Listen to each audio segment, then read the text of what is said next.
Short answer, yes. Long answer, it's a bit more complicated than that, so let's break it down. Be warned though, there will be spoilers for the Chainsaw Man manga going forward. In 2018, Tatsuki Fujimoto took the manga landscape by storm with Chainsaw Man, already being an accomplished mangaka by then with Fire Punch, and if we take a look at his history, he's won various manga awards by Shueisha for his various one-shots, the first being Kami Hikoki, or Paper Planes, which in 2013, he won a jury special award at Shueisha's Third Crown Newcomers Awards. Now, sadly, Paper Planes is a bit of lost media with only one screenshot existing. Then later during the same year, he won his second jury special award at Shueisha's 5th Crown Newcomers Awards for Sasaki Stop the Bullet, a series that I already covered on the channel in this video, so if you want to know more about that, go check it out.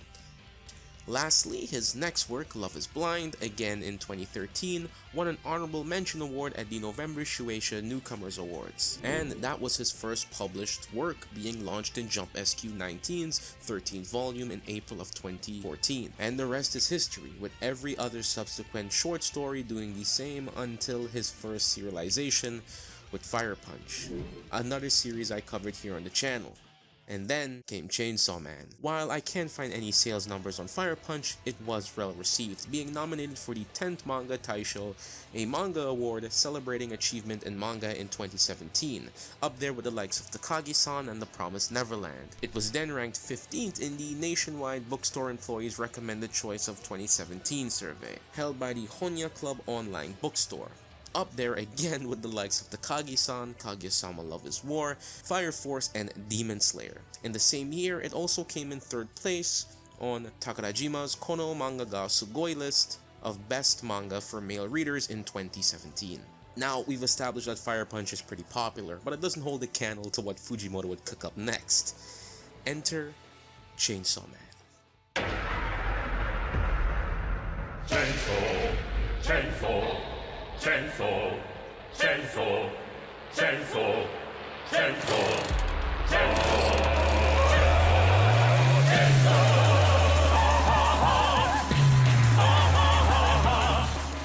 2018, Tatsuki Fujimoto was about to make his name known worldwide in a much bigger way than Fire Punch ever could.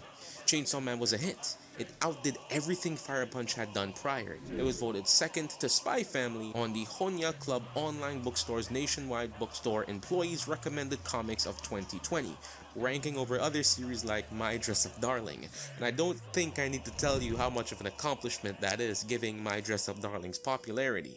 Then it came in 4th place on Takarajima's Kono Manga ga Sugoi list of best manga for male readers in 2020, and it topped the list in 2021. By October 3rd of 2022, roughly a week before the anime began airing, the Chainsaw Man manga had already sold over 16 million copies. All of this, as I said before, the anime even began to air, because usually animes exist to promote the manga. But Chainsaw Man? With these numbers, it didn't need an anime. It was truly a phenomenon. You couldn't go anywhere at the time without hearing about Chainsaw Man's manga, and for good reason. The manga is fantastic, truly a masterpiece among its contemporaries and even series that came before it. If Fujimoto struck gold with Fire Punch, he was bringing in diamonds with Chainsaw Man. And that's just Chainsaw Man's reception monetary. Let's not talk about all the fantastic animated manga AMVs and fan-made endings of the series that garnered thousands and millions of views without an anime in sight. Now, as you can see, I don't think Chainsaw Man as a series is overhyped. I think it's appropriately hyped, but when we look at its adaptation, I can see where people are coming from, and I'm not talking about the general complaints us manga fans have about it not really translating to Tatsuki Fujimoto's original vision. I've already spoken about that ad nauseum in these 2 videos. I'm also not going to address the misconceptions and misinformation surrounding Tatsuki Fujimoto's involvement in the anime production.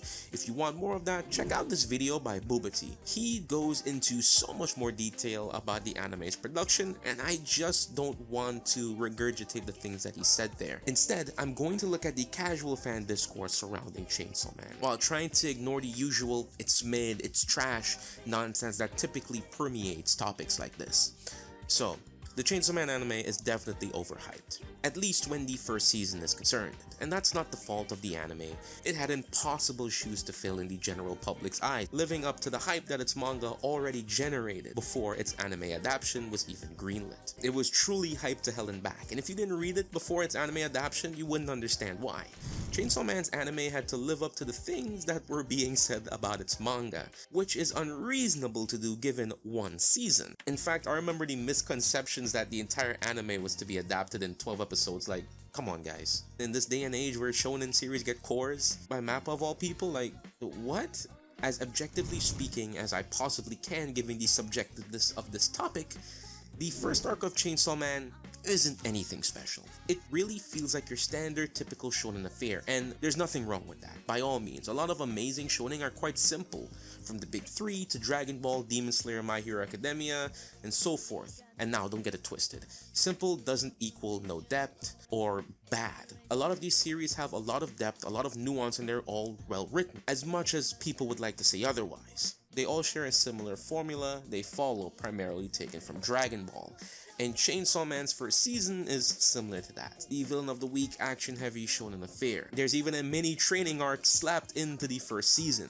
And honestly, that isn't what Chainsaw Man is about. And if you watched the first season, I don't blame you for not knowing that. To me, the first arc is simply a prologue to the roller coaster that is Chainsaw Man, the calm before the storm, so to speak, because it just sets up so much that gets paid off later down the line, and that's why it's so strong in hindsight, but in first viewing, you don't really get that. After this moment, Chainsaw Man becomes very deep very quickly. A lot of early things are recontextualized, and a lot of characters are forced into life-changing, character-defining moments, and a lot of secrets and plot twists are laid bare. Realize, when us Chainsaw Man fans speak about the series, we don't really speak about the fights. No one is really talking about Denji versus Katana Man. And when we do speak about the fights, however, two come in mind. Denji versus the Gun Fiend or Denji versus Makima. Two fights that have heavy thematic implications and a lot of story relevance. What we primarily talk about though is the characters and the arcs they go through, the nuances of Tatsuki Fujimoto's character writing and story writing as a whole. This is what Chainsaw Man is about, its characters, and sadly, that isn't very apparent from the get-go, at least not as much as it is later. And honestly, that's okay. I don't know what people were really expecting from a 12-episode first season of an anime with 98 chapters. So from an outsider's perspective, was the Chainsaw Man anime overhyped? Yeah, sure, I can say that. However, when it's all said and done, and the anime is complete, will that still be the case? Only time will tell.